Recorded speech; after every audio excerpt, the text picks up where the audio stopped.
100 anos depois do nascimento de Sofia de Melo Breiner Anderson, no momento em que terminam as comemorações desse centenário, podemos fazer a mais importante das perguntas: porquê ler Sofia? Continuar a lê-la, querer que os outros a leiam. Não há nenhuma homenagem mais decisiva do que essa. Descobrir que um escritor que viveu e escreveu num tempo situado, limitado, continua vivo noutros tempos, noutras circunstâncias, que continua vivo para leitores que do autor já têm uma ideia difusa ou mitológica, leitores para quem a presença da escrita é mais determinante do que a presença do sujeito, e que ainda assim investigam ou imaginam o autor porque sentem de algum modo a sua presença. Penso que todos sabemos responder a esta pergunta no que diz respeito a Sofia. Enquanto outros poetas são sobretudo representativos da poesia do seu tempo, Sofia configura uma certa ideia de poesia, uma certa ideia da poesia. Não se trata de uma poesia pura, como algumas vezes se diz, até porque nem saberíamos dizer o que isso significa ao certo. A poesia de Sofia é, em determinado sentido, muito impura, quer dizer, está muito comprometida com o tempo, com o estado das coisas, mesmo que esteja contra a situação, contra o estado das coisas.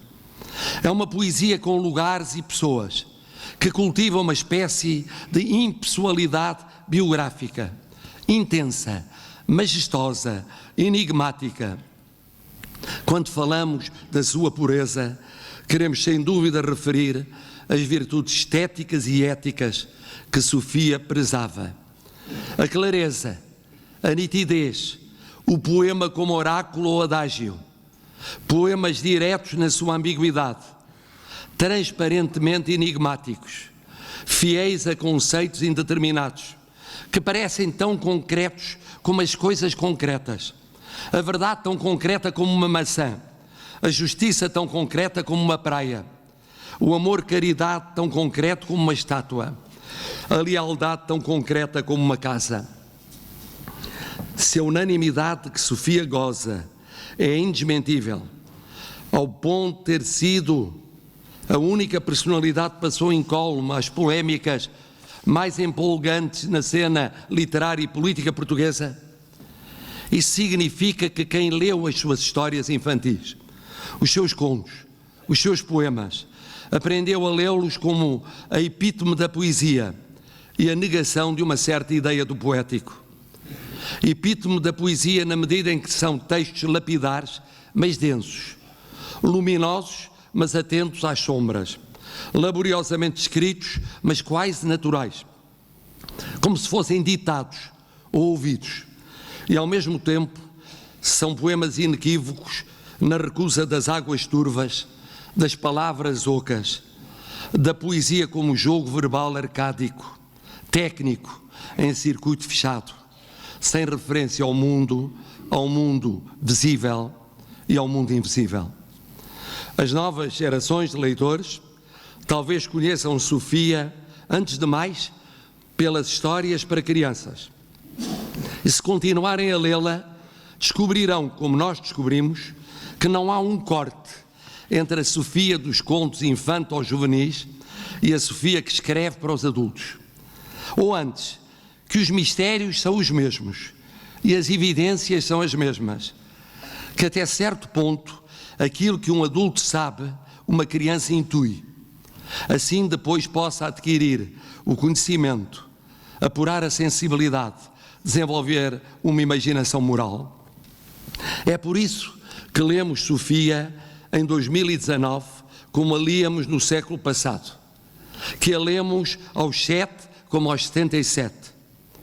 Mais do que homenagear um poeta, importará reconhecer os seus poemas, reconhecer que continuam presentes, agradecer a sua importância na nossa vida e desejar que sejam importantes também na vida dos outros.